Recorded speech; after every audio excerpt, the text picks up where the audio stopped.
Hi, I'm Lina. Welcome to Lina's Storybook, where we share the most unforgettable audio novels. Let's get started. I only learned that the ringleader who relentlessly bullied my daughter into leaving this world forever was my husband's secret child, long after her funeral. When the girl stood in my living room, wearing a sickeningly sweet smile and whispering, "Don't be sad, I'll be your perfect daughter now," I struck her in a fit of unbearable rage, only to blink and find myself jolted awake in the back seat of my luxury SUV. Right in the middle of my daughter's sophomore year of high school, the moment the realization of my rebirth washed over me, a violent sob tore through my throat. Tears of absolute overwhelming disbelief and joy spilled down my cheeks, hot and unrestrained. From the driver's seat of the Lincoln Navigator, Thomas, our longtime chauffeur, glanced at the rearview mirror with a look of deep concern. He reached back, offering me a crisp white tissue from the console. "Please don't worry yourself too much, Mrs. Vance," he said, his voice a soothing rumble. "Chloe has always been an exceptionally well-behaved girl at St. Jude's Academy. She isn't the type to cause any real trouble. If the head of year is calling you in, it is likely just a minor academic hiccup, or a small misunderstanding with her peers." I managed a choked hum of agreement, my trembling fingers taking the tissue to dab at the corners of my eyes. Thomas had watched me grow up, and he had been a fixture in Chloe's life since she was born. In my previous life, after Chloe had finally managed to piece together the shattered remains of her mental health, she had proudly earned her acceptance into a prestigious university. But fate had been unspeakably cruel. On campus, she had crossed paths with the exact same clique of affluent, vicious bullies from her high school days. The renewed torment had been too much. My beautiful fragile Chloe hadn't been able to withstand the psychological warfare. When she finally succumbed to the darkness, Thomas had blamed himself entirely for not noticing the subtle shifts in her demeanor.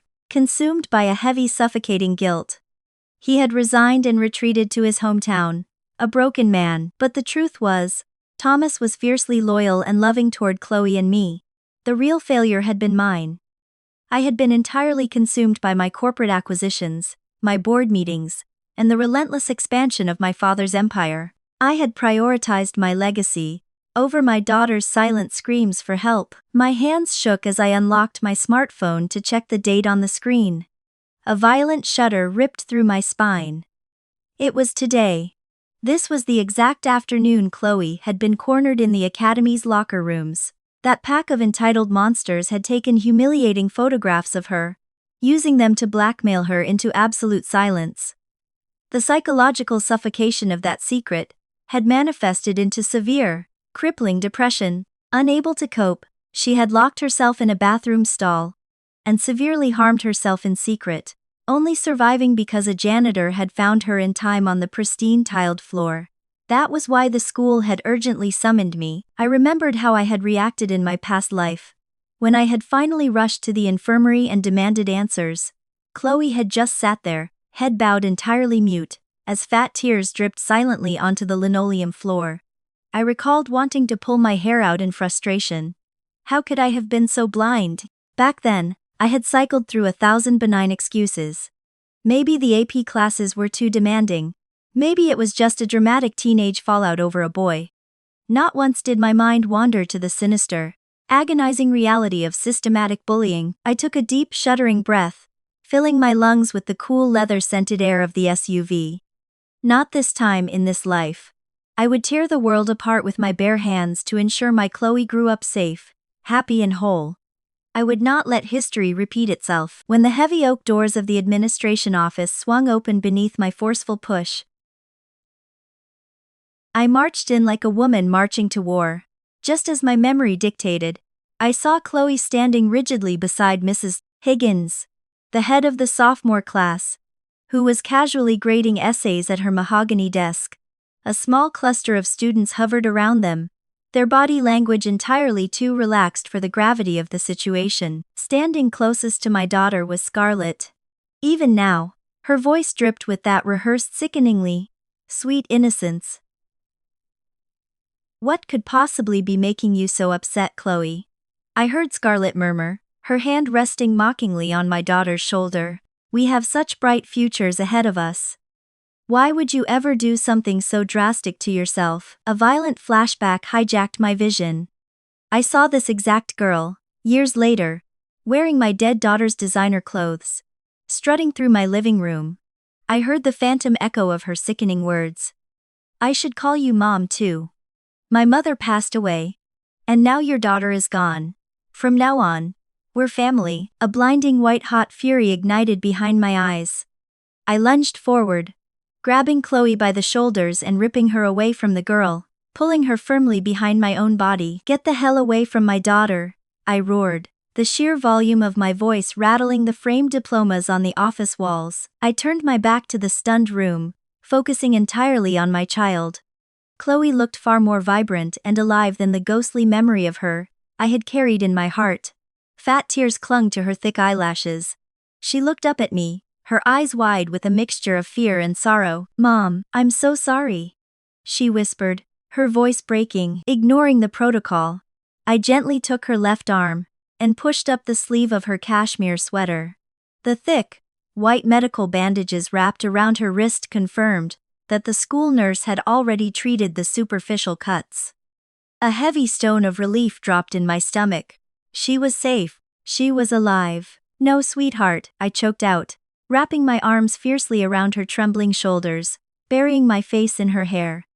It's Mom who is sorry, Chloe. I am so sorry. I shouldn't have ignored you. I shouldn't have just cared about your grades and your college prep. I am so sorry. I held my daughter tightly, letting my tears flow freely, mourning the years of pain she had endured alone. After what felt like an eternity, I felt a hesitant, light touch on my shoulder. My mind began to clear, the red mist of maternal panic fading into a razor-sharp cold rationality. I heard the flustered voices of the office staff trying to intervene. Mrs. Vance, please, you need to calm down, Mrs. Higgins instructed, her tone patronizing and defensive. We were merely concerned about Chloe's mental state. That is exactly why I asked Scarlett to try and comfort her.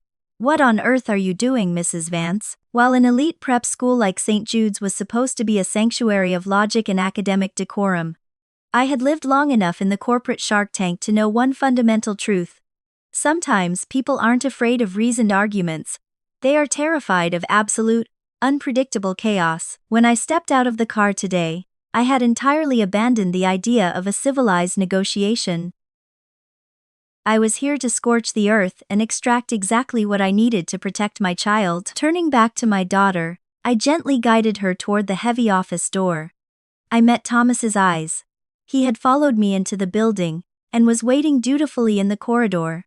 I gave him a sharp, subtle nod. He understood immediately, stepping forward to gently escort Chloe out of the room and down the hall. To the untrained eye of the faculty, Chloe was just a fragile, overly sensitive teenager going through a phase. But I knew the horrifying truth. These sociopathic teenagers had already fractured her psyche. The brutal confrontation that was about to unfold was not something my already traumatized daughter needed to witness. Once the door clicked shut behind her, the temperature in the room seemed to drop 10 degrees. I turned my attention back to the ringleader. If Scarlett thought she was going to play the long game of destroying my family as revenge for her own mother's fate, she was about to learn a harsh lesson about exactly who she was dealing with. I didn't care that she was technically just a high school student right now. She was a predator. Without a second of hesitation, I crossed the Persian rug in 2 long strides, raised my hand, and delivered a devastating, open-handed slap across Scarlett's cheek. Smack, you cruel monster, I hissed, the venom in my voice absolute. The sensation was nothing short of euphoric. It was like taking the first bite of a warm, comforting meal after starving in the freezing winter, or gulping down ice-cold water in the middle of a brutal heatwave. A refreshing, liberating breeze seemed to sweep through my chest, clearing out years of accumulated grief and rage. Scarlett was thrown off balance, her face snapping sharply to the side. She stood there completely stunned, her hand slowly rising to her rapidly reddening cheek, her eyes wide with shock. She hadn't expected the wealthy, poised CEO to resort to physical violence. Mrs. Higgins, however, snapped out of her stupor. She leaped up from her ergonomic chair, her heels clicking frantically. as she rushed to pull Scarlett away from me, positioning herself as a physical barrier. "Mrs. Vance!" the teacher shrieked, her face flushed with indignation. "I called you here to discuss a medical and disciplinary issue, not to create a brawl. You just assaulted a minor on school property. I am calling the police this instant." "Call them," I challenged, my voice deadly calm, my posture straight and unyielding. "Let's see exactly who the police end up arresting once the truth comes out. And while you're dialing, let me make one thing perfectly clear. I am unenrolling my daughter from this institution immediately." I leveled a chilling glare at the teacher. For a mother who had once buried her child, the negligent adults who enabled the bullying were just as guilty as the bullies themselves. If Mrs. Higgins was genuinely ignorant of the systematic torment happening right under her nose, she was grossly incompetent. But if she knew, if she had sensed the predatory dynamics in her classroom, and chosen to turn a blind eye to protect the school's pristine reputation, then she was an unforgivable accomplice, even if there was only a fraction of a percent of a chance that Chloe would be harmed here again. It was a risk I was no longer willing to take. The other administrators in the room, previously quiet, began to murmur urgently, stepping forward in an attempt to de-escalate the situation. "Now, Mrs. Vance, let's not make hasty decisions," one of them started. I ignored them entirely, keeping my eyes locked on the heavily panting, furious Mrs. Higgins. I took a slow, deliberate step toward her. "Well, I told you to call the police. Why are you hesitating?" Mrs. Higgins swallowed hard, her aggressive posture deflating slightly.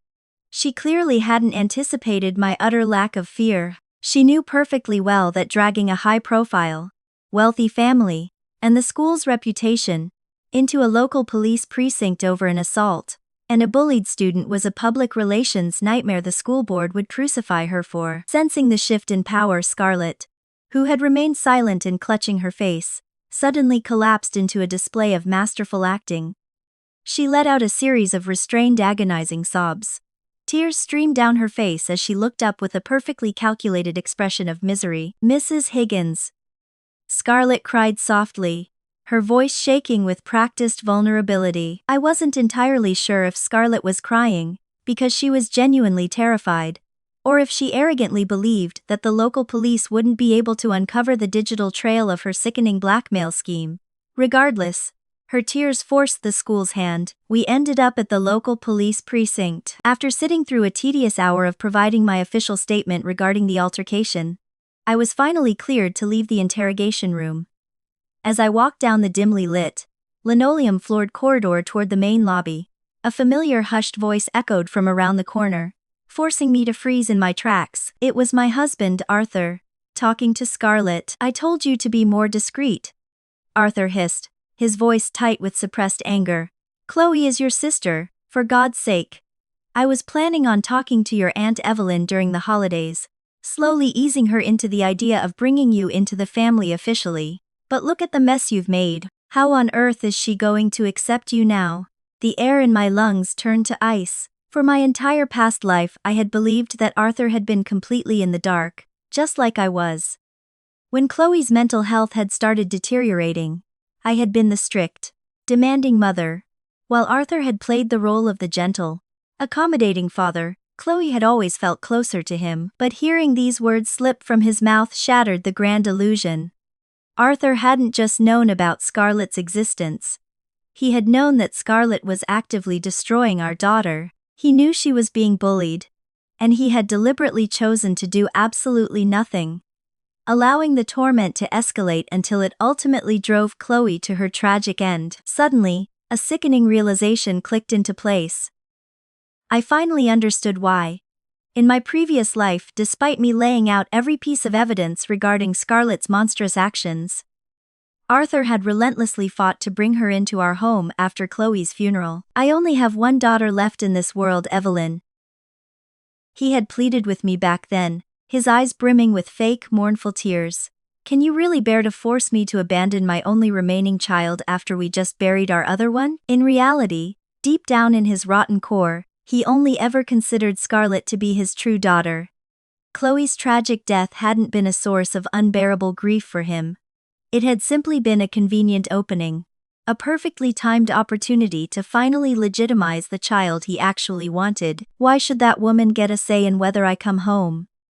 Scarlett's voice snapped back, pulling me to the present. The pure, unadulterated venom in her teenage voice was chilling. She is the reason my mother is dead. She owes me.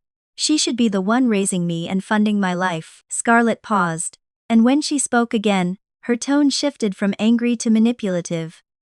Besides, Dad, you're the man of the house. You're the one in charge. I'm practically an adult now.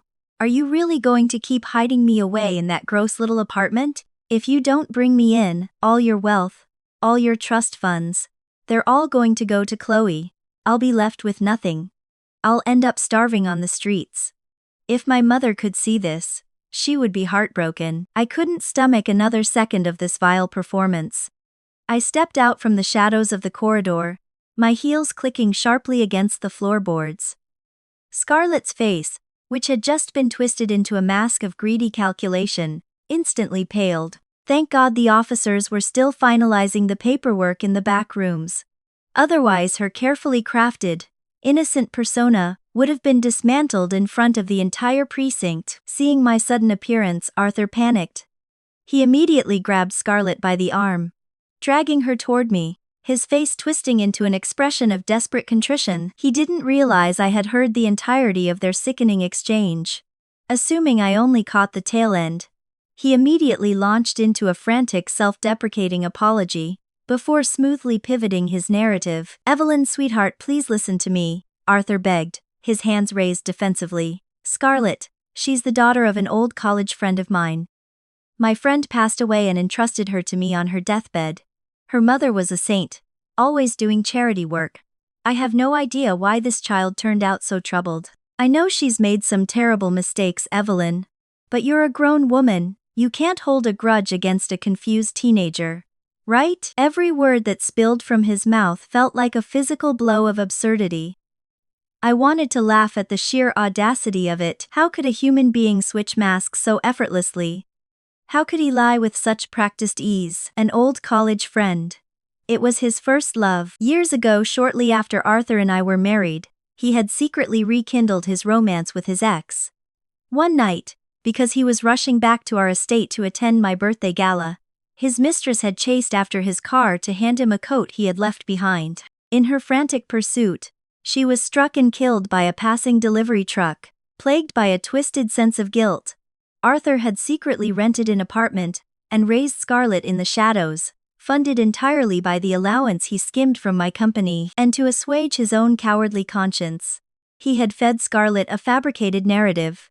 He told her that if I hadn't been such a demanding, nagging wife, forcing him to rush home, he wouldn't have forgotten his coat, and her mother wouldn't have run into the street to her death. He knew exactly how deeply Scarlett despised me.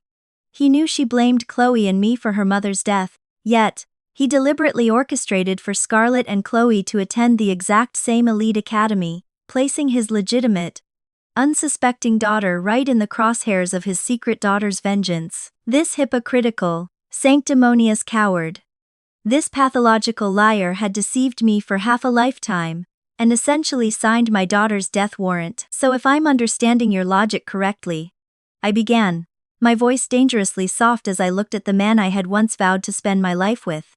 I am supposed to just unconditionally forgive this girl standing in front of me, the same girl who orchestrated a systemic campaign of psychological violence against our daughter, the girl who hasn't shown an ounce of remorse, and who, just seconds ago, was cursing my name in this very hallway. I felt a profound, agonizing sorrow for my own past stupidity, and a deep, bleeding ache for my daughter.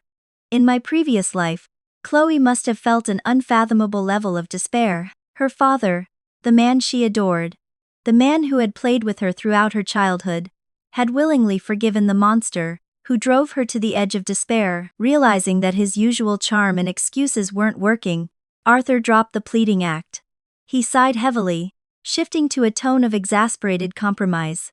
Evelyn, look, I get it. I know you can't stand the sight of Scarlett right now, and I admit, the things she did at the school, they went way over the line. I'll personally handle her transfer papers tomorrow. I swear on my life she will never set foot near Chloe again. Can we just leave it at that? Is that acceptable to you? Standing beside him, Scarlett sneered, a fleeting look of pure contempt flashing across her face before she quickly suppressed it. That won't be necessary, I replied. My gaze locked onto Arthur with absolute zero warmth. You make it sound as though you're doing Chloe this massive favor. But the reality is you're just desperately trying to secure your right to keep playing house with Scarlett, since you harbor such a profound love for her. A love that clearly supersedes any affection you have for your actual biological daughter. I'll make this simple for you. We are getting a divorce. Arthur recoiled as if slapped. Chloe and I are no longer going to be the obstacles in your life. I continued, my voice echoing slightly in the sterile hallway. You want to play the devoted father to your secret child. Go right ahead. You can raise whoever you want, wherever you want. It is no longer any of my concern. Out of the corner of my eye, I saw a genuine, uncontrollable smirk break out on Scarlett's face. She bit her lip, forcing it back down, trying to look appropriately distressed. She was a girl born with malice in her bones. She wouldn't stop until she had completely eradicated Chloe from the picture. Before Arthur could formulate a defense, the sound of approaching footsteps echoed from the lobby entrance. I turned my head. Chloe was walking toward us, accompanied by a female officer. Her head was bowed low, her long hair obscuring her face, her shoulders slumped in defeat. My heart immediately softened, a wave of protective warmth rushing through me. But before I could even take a step, a sudden gust of wind seemed to sweep past me. Arthur, dragging Scarlett by the wrist, practically sprinted toward Chloe, reaching her before I could. "Chloe, sweetheart," Arthur exclaimed, his voice dripping with faux paternal warmth. "This is your older sister. I know this must be a shock. Finding out just now. And listen, Dad knows all about the silly little disagreements you two girls have been having at school. Your mother is furious, and believe me, Dad is heartbroken over it. But how about this? As an apology, all of your sister's allowance and shopping funds will be transferred directly to your account from now on. She'll keep paying you until you decide to forgive her. Doesn't that sound fair?" Chloe's delicate frame violently shuddered. She slowly lifted her head, her red, swollen eyes locking onto Arthur with a look of absolute uncomprehending horror. I didn't even have a second to scream at him to stop. I watched as heavy, silent tears cascaded down Chloe's pale cheeks.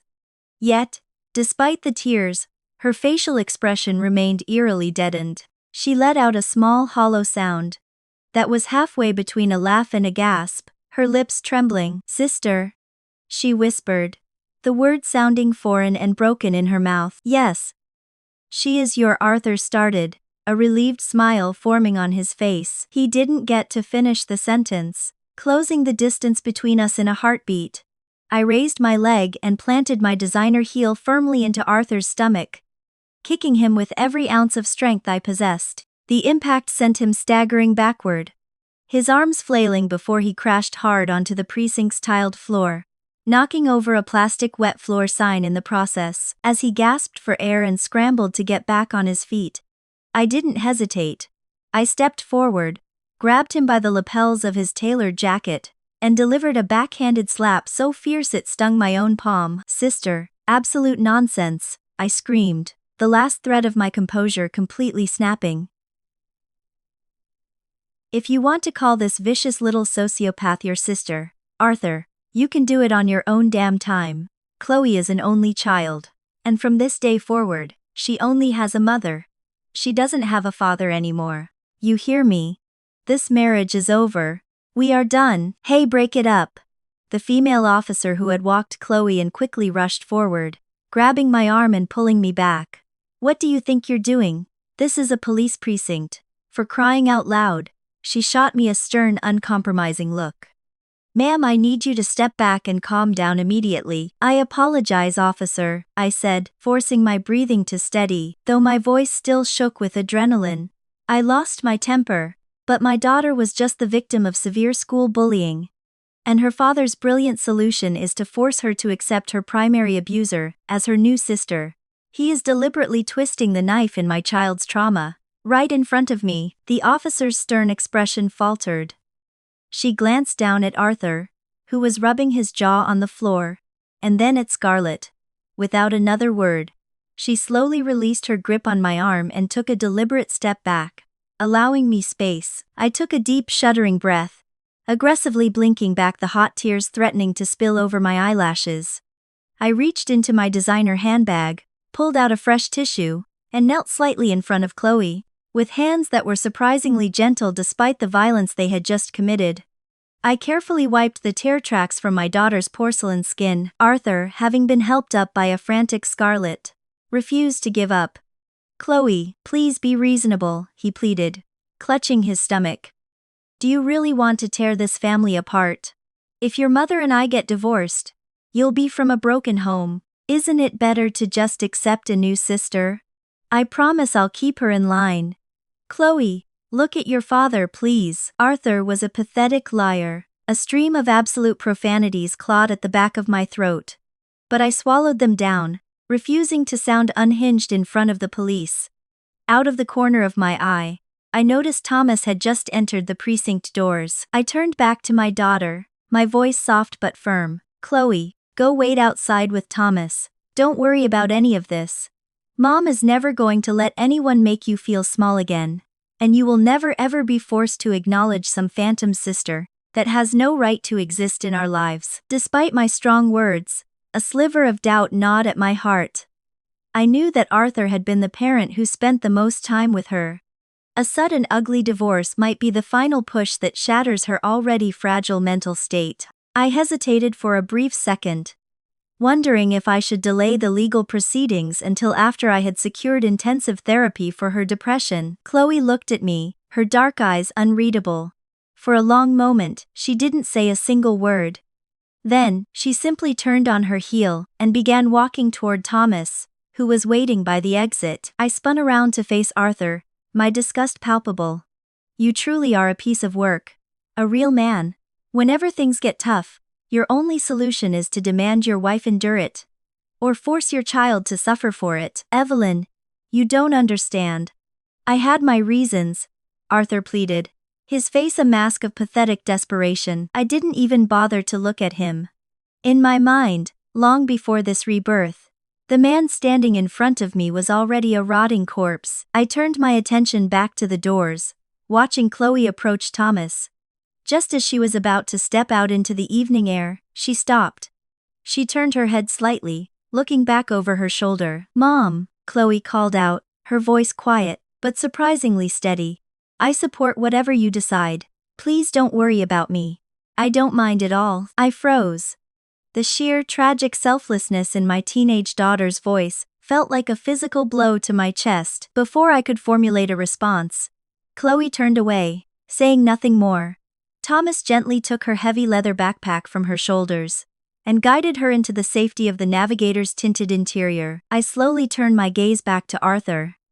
In the split second after Chloe's words hung in the air, a flash of genuine shock crossed his handsome, aging face. But it was immediately replaced by a poorly concealed look of profound irritation, the one thing notably absent from his expression. Grief. Looking at him now, I suddenly remembered exactly why I had chosen to marry Arthur all those years ago. I was born into a ruthless corporate dynasty, raised to be cold, calculating, and domineering. I fundamentally lacked the soft, nurturing capacity to love in the traditional sense. Arthur, on the other hand, had presented himself as the ultimate gentleman, warm, attentive, entirely accommodating. We had never engaged in a single screaming match in our entire marriage, but I had been a fool. I had forgotten the oldest fable in the book. If you invite a parasite into your home, you shouldn't be surprised when it eventually bleeds you dry. In my previous life, after Chloe's passing, I had suffered a complete mental collapse. I was a walking ghost, barely able to process reality.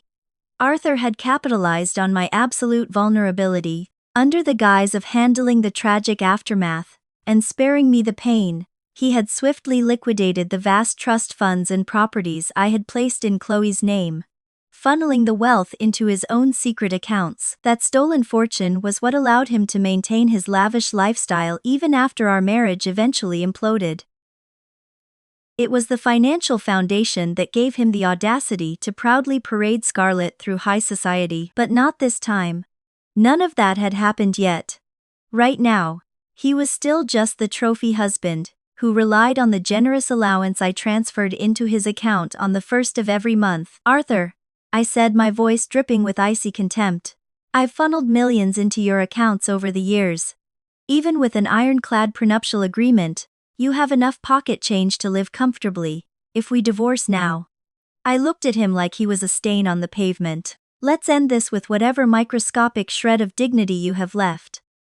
I'll text you the time and location to meet with our lawyers. Without waiting for his pathetic rebuttal, I turned on my heel and walked away. I hadn't even taken 3 steps when a sharp, violent smack echoed through the crisp evening air behind me. I paused and glanced over my shoulder. Arthur had just struck Scarlett across the face with everything he had. He was putting on a show, keeping one eye on my retreating figure as he panted with exaggerated theatrical rage. Did I raise you to act like a thug? He screamed at Scarlett, his voice echoing off the precinct walls. Did I pay for that elite tuition so you could humiliate your sister? You've become a monster. You are done with that academy. You're going straight back to that apartment to think about what you've done. And if Chloe doesn't forgive you, I wash my hands of you. You can spend the rest of your miserable life in a jail cell. For all I care. It was an Oscar-worthy performance of hypocritical parenting. I didn't dignify the display with a single word. I simply turned back around and continued walking, the muffled, dramatic sobs of Scarlett fading into the background. When I climbed into the back seat of the SUV, I found Chloe curled into a tight defensive ball in the furthest corner.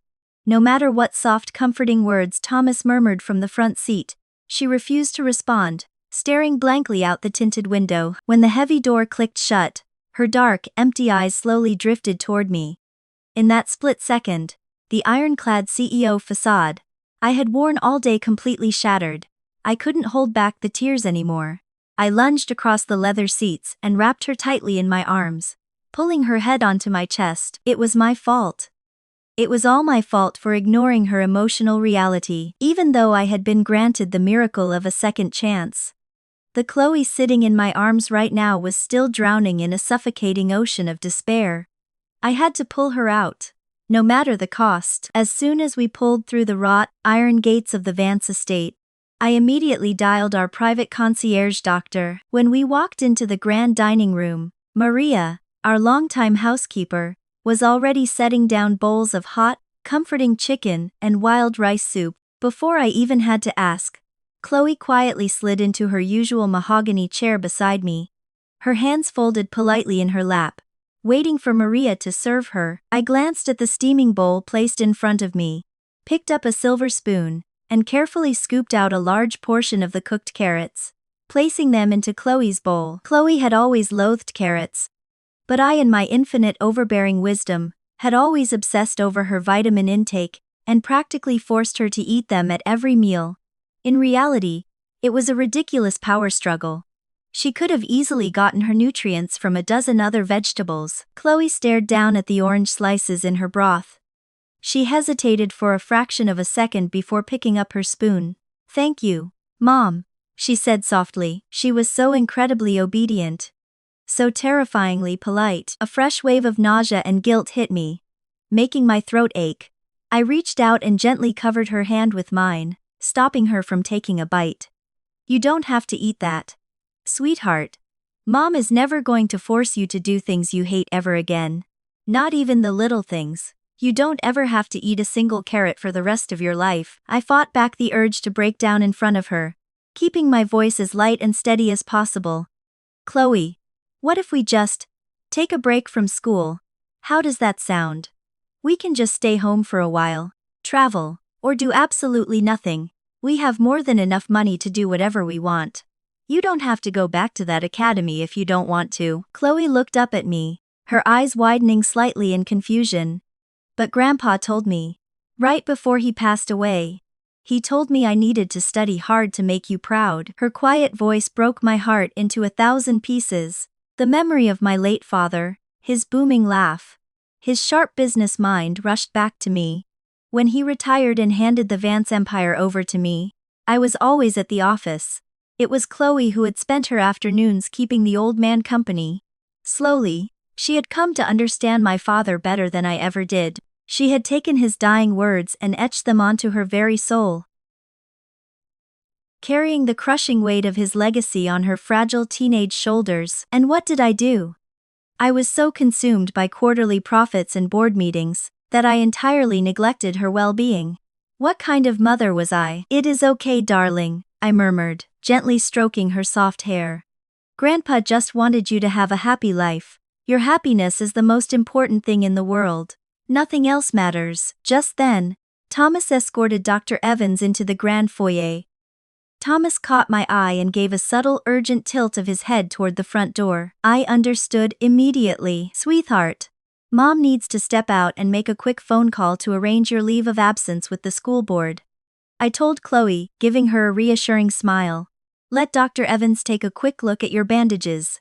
"Okay, just to make sure you're healing properly." Chloe nodded silently. I stepped out onto the marble terrace, pulling the glass door shut behind me. Thomas was waiting there, gesturing toward the long driveway. "I had security wipe Arthur's biometric access from the front gates," Thomas reported grimly. "He just arrived a few minutes ago. The system locked him out.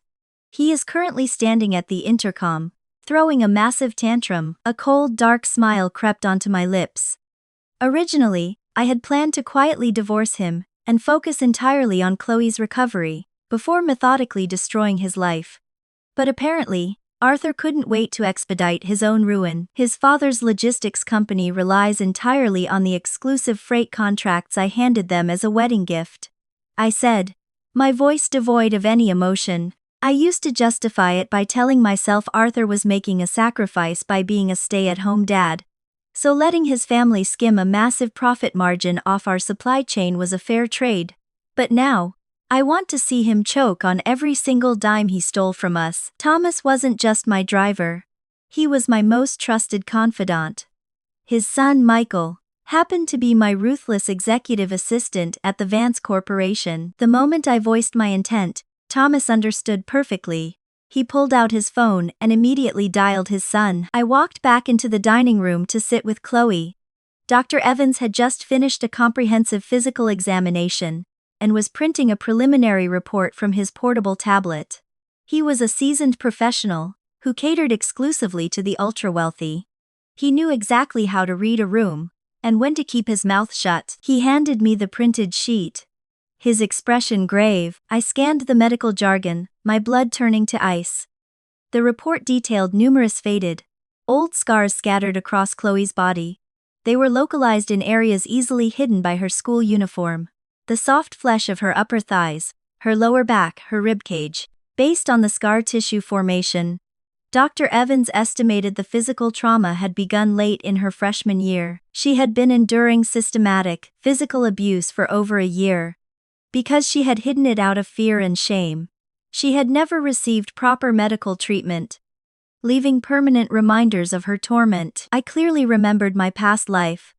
When Chloe had finally broken down and her severe depression came to light, I had hired an army of therapists. It took a grueling year of intensive treatment just to get her out of bed.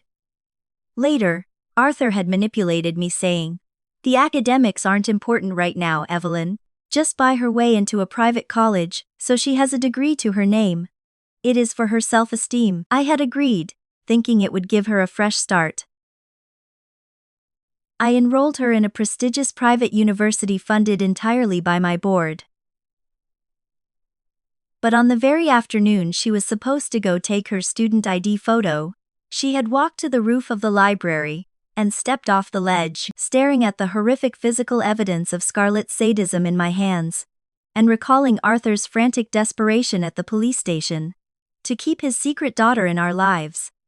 A terrifying new suspicion bloomed in my mind. In my past life, did Arthur have a direct hand in orchestrating Chloe's final, fatal breakdown, suffocating under the weight of my own dark thoughts?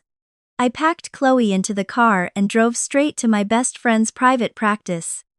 Fiona was an elite psychiatrist who had, in my previous life, become a lifeline and a rare friend to Chloe. "Keep her safe," I whispered to Fiona as I handed over a blank check. "Double your usual retainer." "Done," Fiona replied, her sharp eyes scanning Chloe's fragile state with professional concern, while Chloe was safely tucked away in Fiona's calming, soundproofed office. I retreated to the waiting room to handle business. I called Michael and gave him the explicit green light: terminate all contracts with Arthur's father, immediately. I didn't care if we had to pay a multi-million-dollar breach of contract penalty. I wanted them financially ruined by morning. Within the hour, my phone began vibrating off the table. The screen lit up with back-to-back messages from Arthur and his father. "Evelyn, I am so sorry. I know I messed up. Punish me however you want, but please just answer my texts. I'm terrified. Evelyn, it's Arthur's father. I just heard about the absolute mess my son has caused. He is a fool for failing to protect you and Chloe. And I have severely reprimanded him. Please give us a chance to explain this face to face. Don't let business suffer over a family dispute." I ignored all of it, swiping the notifications away with a scoff. When my watch beeped, signaling it was time, I dialed a burner number I had saved earlier. 20 minutes later, a young man swaggered into the private waiting area. He tossed a tacky, hot pink iPhone onto the glass coffee table in front of me, his eyes burning with greed. "I got what you asked for, Mrs. Vance," the man smirked, leaning back in the plush armchair. "Where is the cash?" His name was Jax. He was Scarlett's older boyfriend, a low-level enforcer who spent his days hovering around the grimmier edges of the city's criminal underworld. His specialty was exploiting vulnerable young women, trapping them in predatory loans, and forcing them to pay off their debts through illegal schemes. I knew his horrific resume perfectly well because, in my previous life, this was the exact gang that had ultimately destroyed my daughter. On the day Chloe went to get her university ID, they had targeted her, recorded vile videos, and threatened to release them online. That was the final push that broke her. He slouched in the chair, sizing me up with arrogant amusement. "Wire transfer," I said coldly, not blinking. He immediately pulled out his phone, pulling up a secure routing number and sliding it across the table. Within 30 seconds, I had my private banker authorize a wire of $100,000 into his account. To be completely honest, I had enough resources and connections to easily bypass a street rat like Jax and deal directly with the organized crime bosses above him. But I couldn't take the risk. Scarlett had used this pink phone to record the blackmail videos of Chloe. If I spooked the gang by going over Jax's head, they might panic, assume a police sting was imminent, and leak the footage to the internet out of spite. The consequences for Chloe would be catastrophic. I had to play the game on their level, quietly defusing the bomb before bringing down the entire building. Jax stared at his banking app, his eyes bulging as the six-figure deposit cleared. His cocky demeanor instantly vanished, replaced by an eager predatory grin. He tapped the pink phone on the table. "Damn, Mrs. Vance, if you had just told me you were this loaded, I would have made sure Scarlett never laid a finger on your kid." As he stood up to leave, I suddenly spoke. "Do you love Scarlett?" He paused, a look of genuine confusion crossing his face before he let out a harsh laugh. "What kind of question is that?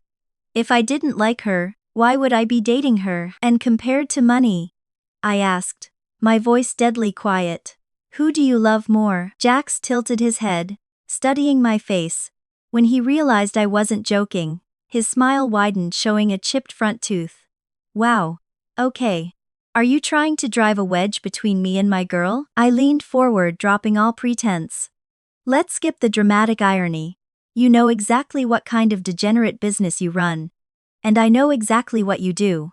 I'll be blunt. As much as I despise you, my hatred for Scarlett runs infinitely deeper. I want everything she did to my daughter returned to her. Tenfold." "Oh." Jax raised an eyebrow, suddenly very interested. "I'm listening." "I just wired you $100,000. For someone in my position, that is equivalent to the spare change I'd lose in my couch cushions," I said, my eyes burning with a cold, calculated rage. "If you do exactly what I say, if you get me footage of Scarlett broken, humiliated, and begging on her knees, I will multiply that payment by 10. Jax's breath hitched. $1 million. I maintained an icy composure, staring him down. Of course. If your loyalty to your teenage girlfriend is truly unbreakable, you can walk out that door right now. I have plenty of other avenues to pursue. I watched the conflict war across his face. For a thug like Jax, $1 million was a mythical sum. It was retirement money. It was more cash than his entire crew would see in a decade of running their extortion schemes. To ask him to sacrifice a disposable girlfriend for that kind of wealth wasn't a hard bargain. It was practically a gift. Are you in or out? I demanded, pressing my advantage. And let me be perfectly clear. I am not afraid of you warning her. Even if you run straight to Scarlet right now and tell her everything, I will still crush her. Her only shield is Arthur, and the Vance Corporation is currently severing every financial tie to his family. The second Arthur realizes I am only out for Scarlet's blood and not his own, he will personally tie her up and deliver her to my doorstep to save his own skin. All right, I'll do it. Jax ground out, his jaw tight as the reality of the money sank in. But I need a $200,000 advance, non-negotiable. Without blinking, I transferred $50,000 directly into his account. That is your deposit, I said, my voice completely devoid of warmth. You get the rest, the full $1 million when the job is done to my exact specifications. I keep my promises. Jax stared at his screen, then looked up at me, a low whistle escaping his lips. I hope so, Mrs. Vance. He turned on his heel and swaggered out of the clinic, the heavy glass doors swinging shut behind him. I watched his retreating figure, my mind flashing back to my previous life. Scarlet had genuinely loved Jax. When she realized I was using him to exact my revenge, she had willingly walked into a trap to save him, betting on the slim chance that I wouldn't follow through. It was difficult to say how much of her action was driven by arrogance, and how much was driven by actual affection. But she had cared for him, since she had so ruthlessly used my daughter as a punching bag to vent her own twisted frustrations. I was going to make damn sure she tasted the absolute, agonizing betrayal of being sold out by the man she loved. By the time I finished my thoughts, the heavy oak door to the inner office clicked open. Fiona, my oldest friend and the city's top psychiatrist, stepped out. I instinctively looked behind her, expecting to see my daughter. Chloe is just finishing up some art therapy exercises inside, Fiona said gently. Anticipating my panic, I brought in some pastries from that French bakery she used to love. Let her have a few moments of peace. I exhaled a shaky breath, gesturing for Fiona to walk with me toward the clinic's private courtyard. Once we were out of earshot, I turned to her, my heart in my throat. How bad is it, Fiona? Tell me the truth. Fiona sighed, pulling a sleek vape pen from her pocket, but not using it. I warned you years ago, Evelyn. Teenagers are incredibly susceptible to clinical depression, especially under chronic stress. I told you to keep a close eye on Chloe, especially after your father passed away. That happened right as she was transitioning into high school. A massive psychological burden. You built an empire, Evelyn. But you only have one child. The guilt hit me like a physical strike. I lowered my head, accepting every word of her reprimand. I deserved worse. After letting me sit in my shame for a moment, Fiona's tone softened. The good news is, you brought her to me before it reached a point of absolute no return. However, she has severely compromised her self-preservation instincts. She has internalized the abuse. A healthy person encounters a threat and fights back or flees. Chloe has been entirely conditioned to believe the abusers are right. She places everyone else's feelings and demands above her own existence, believing she is inherently flawed. I understood exactly what Fiona was implying. She doesn't even trust her own mind anymore. Fiona nodded grimly. Exactly. She has zero sense of self-worth. You need to start validating her continuously. Remind her that her feelings, her choices, and her comfort matter more than anyone else's. On the drive back to the estate, I spotted a high-end luxury pet boutique through the tinted windows. Remembering how lonely Chloe had been throughout her childhood, I ordered Thomas to pull over. I gently took Chloe's hand and led her inside. The boutique was filled with pristine glass enclosures. Chloe stood near the entrance, her large dark eyes widening, as she took in the sight of the sleeping puppies and kittens. "See anyone you like?" A chipper sales associate approached us. I held up a hand, stopping the woman before she could launch into a pitch. "My daughter will be making the decisions today," I said smoothly. I crouched down slightly to meet Chloe's eye level. "Sweetheart, don't worry about who takes care of it or what it costs. Mom will handle everything. You just pick whichever one makes your heart happy." I deliberately stepped back, pretending to look at a rack of diamond-studded collars. But my eyes never left her. Chloe looked incredibly anxious, but the associate patiently walked her through the store. Eventually, Chloe's gaze locked onto a tiny sleeping British short-hair kitten, a silver tabby with incredibly large paws. She stared at it for a long time, before slowly walking over to me. "Mom," she whispered, her hands nervously twisting the hem of her sweater. "Which one do you want me to get?" My heart fractured. "This is going to be your kitten, Chloe. You have to choose. Your feelings and your wants are infinitely more important than mine." She stared at me blankly for a second, her lower lip trembling before she ducked her head. Then, "I want the silver one," she barely breathed. "The one with the spotted ears." That evening, I sat in my home office and drafted a comprehensive list of everything Chloe had ever casually mentioned wanting to do. I was going to take her to experience every single one of them. The next afternoon, we were sitting in a quiet sunlit ceramics studio downtown. I was watching Chloe carefully paint a glaze onto a clay mug when my phone buzzed. It was Mrs. Higgins, the head of year from the academy. I didn't want Chloe to hear the conversation, so I signaled to Thomas to keep an eye on her, while I stepped out into the bustling street. The moment I answered, Mrs. Higgins's frantic, condescending voice assaulted my ear. "Mrs. Vance, Chloe has been absent for days now. She is falling severely behind in her AP coursework. Look, I am aware of the unfortunate social dynamics she experienced, and I apologize for that. I guarantee it won't happen again. But she is going to be a junior next year. Her academic future is paramount." I let out a dark, humorless laugh. It had taken days for this woman to call and check on a student who had harmed herself on school property, and she was only calling now because Arthur had undoubtedly pressured her. Since Arthur managed Chloe's educational affairs, he had a close relationship with the school board. "Let's drop the act, Mrs. Higgins," I replied, my voice slicing through the city noise. "I won't make this difficult for you, but don't insult my intelligence. You want Chloe back for 2 reasons. 1, to avoid a permanent stain on your pristine administrative record, and 2, because Arthur begged you to intervene." Mrs. Higgins gasped in feigned outrage. "Mrs. Vance, what on earth are you implying? I am calling out of deep concern for my student. If you insist on transferring her, fine, but you are wasting all my hard work and dedication." "Oh, I'll be sure to send you a plaque for your dedication," I sneered. "I'll have it engraved, in honor of the teacher who turned a blind eye to torture." I hung up before she could sputter another word. I stood on the sidewalk for a moment, letting the anger settle into cold resolve, and dialed my assistant. Michael, look into Mrs. Higgins at St. Jude's," I ordered. "Find out if she's taking bribes from wealthy parents or manipulating grades. If her hands are dirty, I want the evidence neatly packaged and sent directly to the school board and the press by tomorrow morning." "Understood, Mrs. Vance," Michael replied instantly.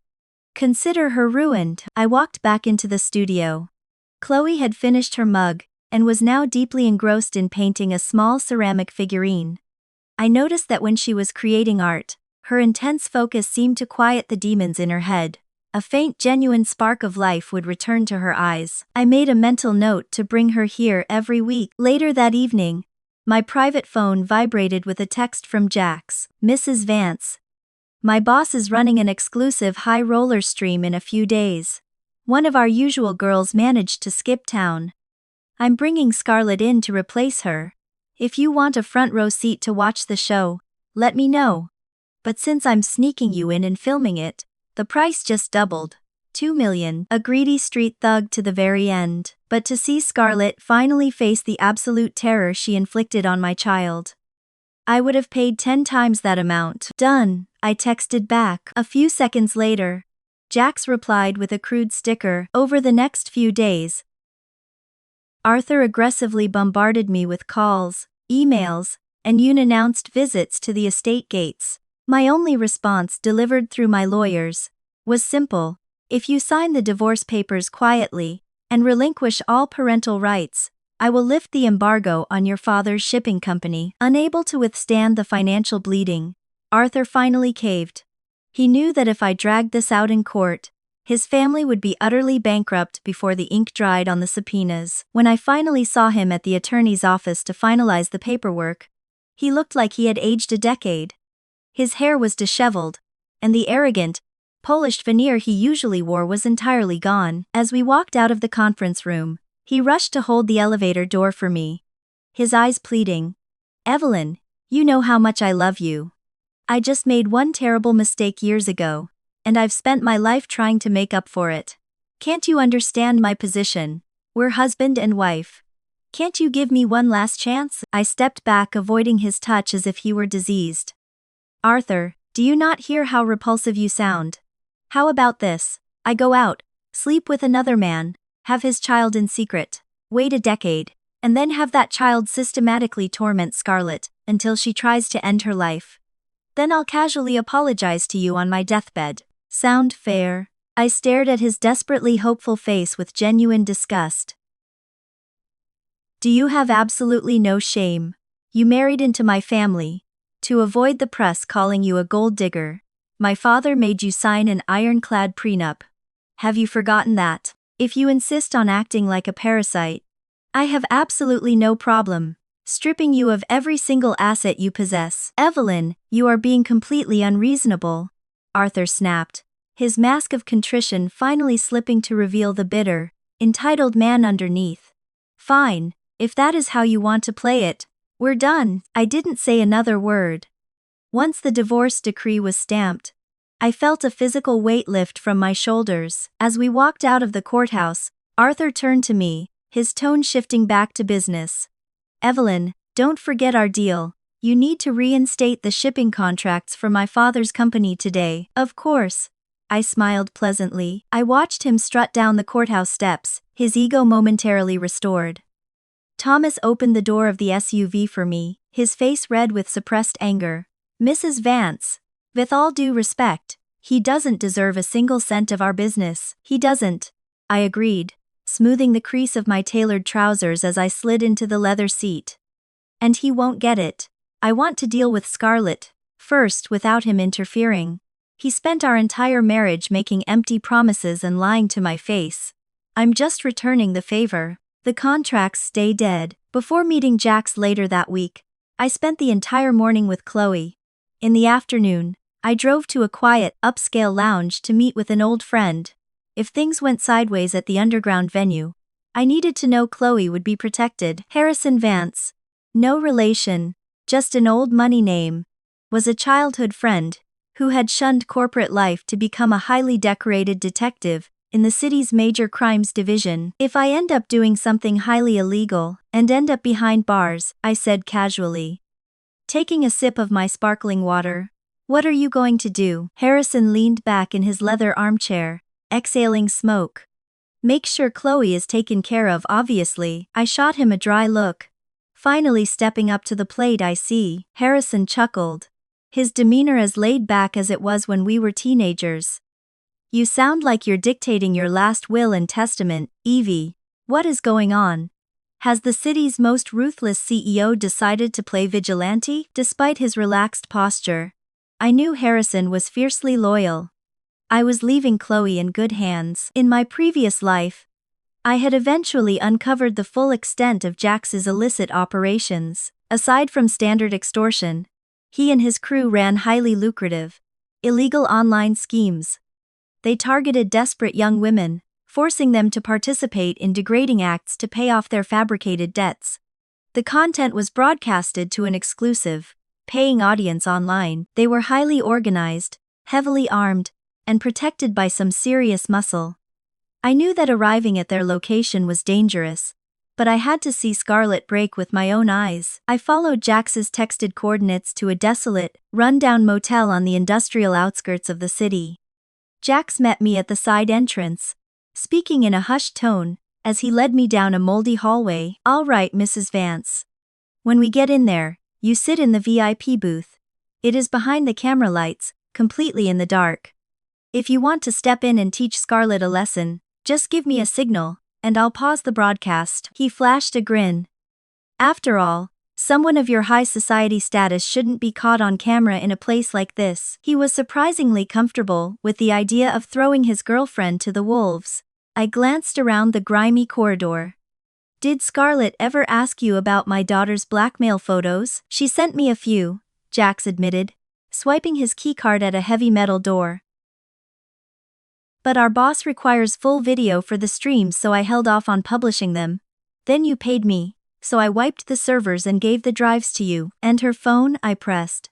"Didn't she ask where it went?" "I told her I accidentally dropped it in a drain, and bought her a new phone to make up for it." Jax laughed. She was so thrilled she didn't ask a single question. I let out a slow breath. Good, Chloe's privacy was secure. We stepped into the main room. It was massive, heavily soundproofed, and reeked of stale beer and sweat. The first thing my eyes locked onto was Scarlett. She was tied to a metal chair in the corner, a dirty rag stuffed in her mouth. Tears were streaming down her face. The moment she saw me walk in, her eyes widened in absolute shock, followed instantly by a blazing venomous hatred. Sitting on the floor beside her was another young girl, her hands unbound, but her shoulders shaking as she huddled for warmth. The girl's head was bowed, her face hidden by a curtain of matted hair. "Boss, over here," Jax called out, leading me toward a massive, heavily tattooed man lounging on a leather sofa. This was Rocco. Jax bowed his head subserviently. "Boss, this is the lady I told you about.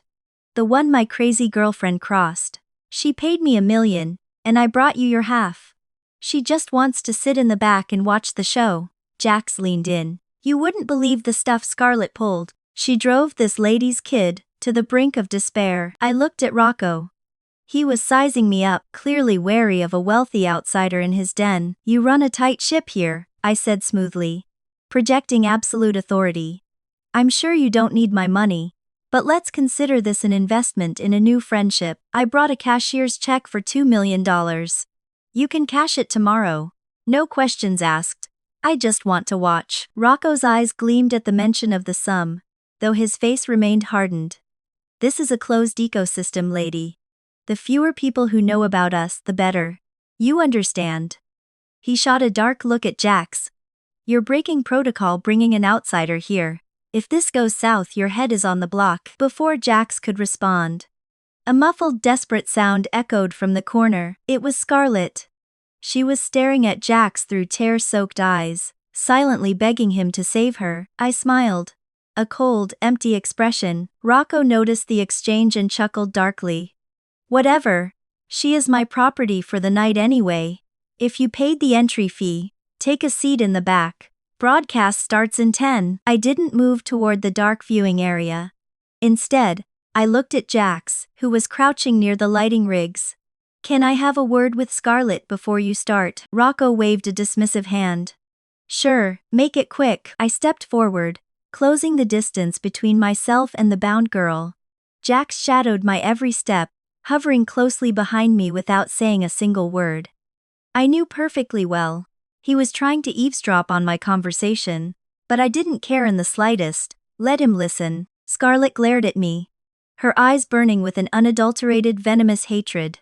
Jax had ripped the rag from her mouth, though her arms and legs remained tightly bound to the heavy metal chair. "You old monster," she spat, her voice raw. "My father was completely right about you. You're vicious and completely heartless, holding a grudge against a teenager. Why didn't that pathetic daughter of yours just disappear forever?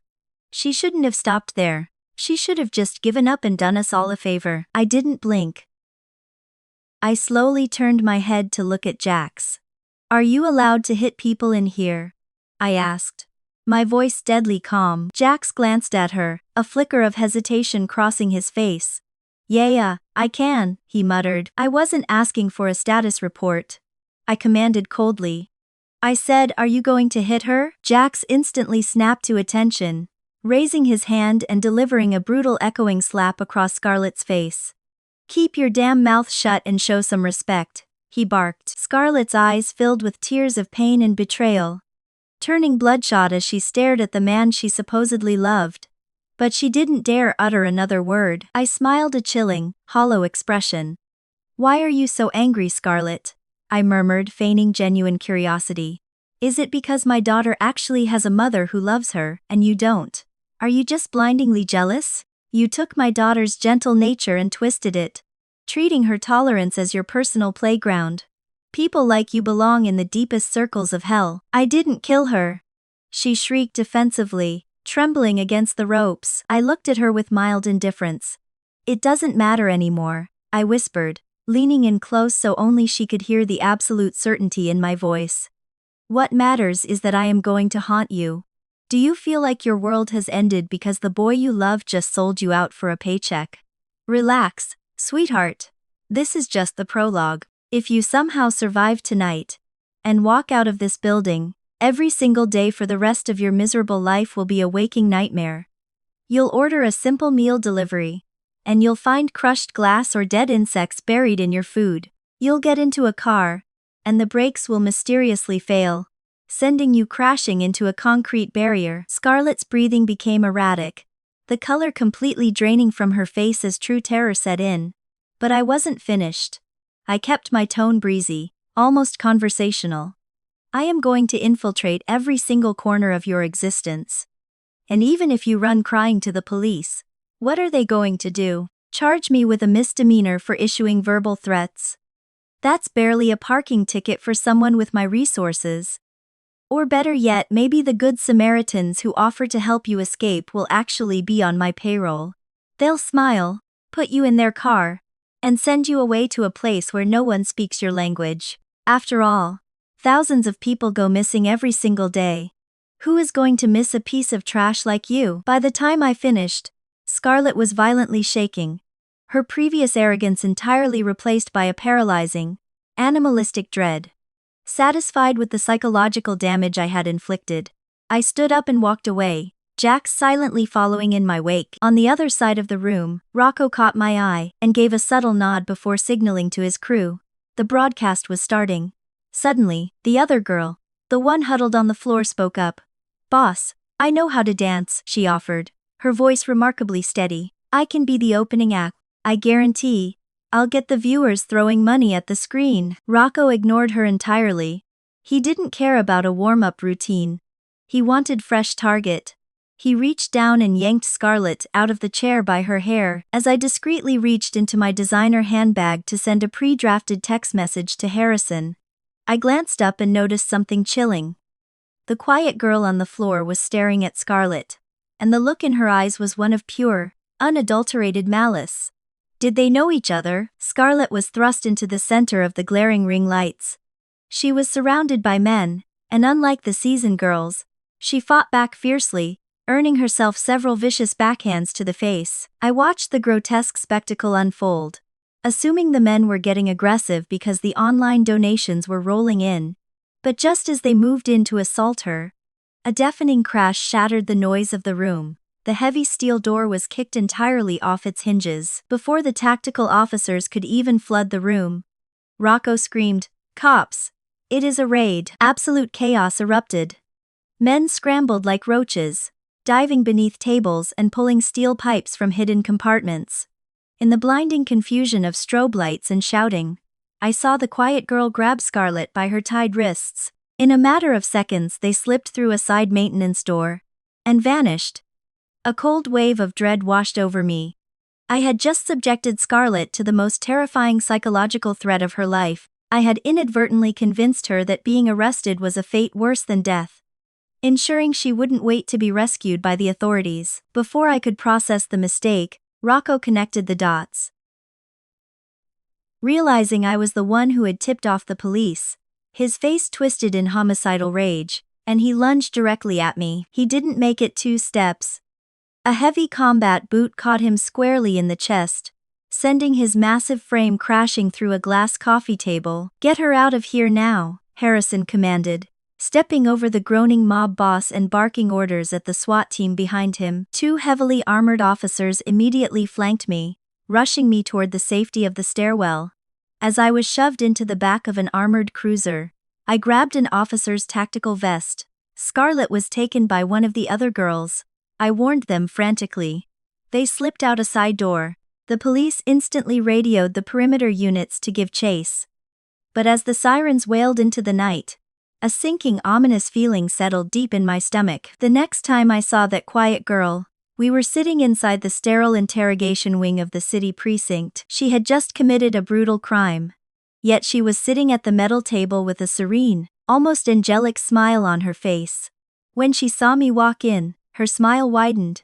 "Hey there, Mrs. Vance," she said brightly. "I heard your daughter was one of Scarlett's victims too. What a small world. You know, if I had a mother who fought for me the way you fight for your kid, I probably wouldn't have ended up in a place like this." She leaned back, her handcuffs clinking against the table. "I'm actually really happy," she confessed. "I had a weapon hidden on me, and my original plan was to take out as many of those scumbags as I could before they took me down. I just wanted to drag someone down with me. But then, fate practically handed her to me. It must have seen how miserable my life was, and decided to give me a little compensation. I know what I did. I know I'm going to spend a long time behind bars." Harrison gently pulled me out of the room, instructing another detective to escort the girl back to her holding cell. Once we were alone in his cluttered office, he poured me a cup of terrible precinct coffee, and filled in the blanks. Her name was Mia. When she was in middle school, Scarlett and her clique had ruthlessly bullied her, eventually shattering her right arm in a prank. Mia's parents were deeply conservative, impoverished, and heavily favored her older brother. Instead of demanding justice for their daughter, they accepted a quiet cash settlement from Arthur's hush fund and forced Mia to drop out of school to work in a factory. As if her life wasn't tragic enough, her meager savings were stolen by a roommate, and a group of friends manipulated her into taking out a predatory loan to survive. That debt eventually led her straight into Jax's underground trafficking ring. My mind went completely blank. I thought of my own Chloe, trapped in that same suffocating, inescapable despair, and a profound, aching sorrow seized my chest. "Hey, stop crying," Harrison said gruffly. Though his eyes were sympathetic, he grabbed a box of tissues from his desk and practically shoved it into my hands. I pulled one out, dabbing at my eyes as I tried to steady my breathing. "Just tell me exactly what happened out there," I choked out. Harrison sighed, leaning against his desk. "They slipped out a second-story window. It wasn't a high drop, but Scarlett landed wrong and severely sprained her ankle." Mia immediately played the savior. She told Scarlett she knew a way out and offered to carry her, so they could escape the police perimeter. Harrison ran a hand over his face. Once they were hidden in an alleyway and Scarlett finally let her guard down. Mia pulled a sharp weapon out of her boot and drove it straight into Scarlett. By the time my officers found them, she had fatally wounded her. Harrison shook his head in frustration. "We were right there. We had the building surrounded. Scarlett should never have trusted her. Some people just refuse to put their faith in the authorities." I froze. I pressed my lips into a tight line, choosing to remain completely silent. Months bled into years, and slowly, beautifully, Chloe began to heal. She didn't end up attending the private elite university I had originally bought her way into. Instead, she worked incredibly hard, built a stunning portfolio, and earned her own acceptance into a prestigious public state university, majoring in fine arts and painting. Realizing that my relentless pursuit of corporate dominance had nearly cost me everything that actually mattered, I stepped down as CEO. I handed the Vance Corporation over to a board of trusted proxy managers. I bought a beautiful sunlit property near Chloe's college campus, officially beginning my early retirement. Every few months I make the long drive upstate to visit Mia, at the correctional facility.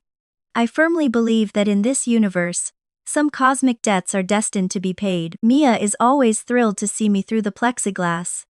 "You know, Mrs. Vance, you're the only person who ever comes to visit me," she said during my last trip. I smiled warmly, picking up the receiver. "I brought you copies of Chloe's latest gallery pieces, and I left a care package with the guards. You need to keep studying while you're in here, Mia.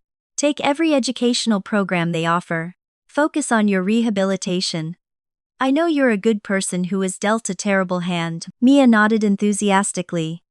She had been sentenced to 16 years in a federal penitentiary. Yet every single time I see her, her eyes are bright, and she has a genuine smile on her face. I've already set up a trust fund for her. When she finally finishes her sentence and walks out of those gates, I will be waiting. If she wants to go to college, I will pay her tuition. If she wants to find a quiet job and build a simple life, I will provide the capital and the guidance to make it happen. I refuse to let the shadows of the past consume them. Why should the victims be condemned to live a life worse than the monsters who tormented them? They both deserved a bright, beautiful existence, and I would spend the rest of my days ensuring that the malice of others would never define their futures again. That's all for today.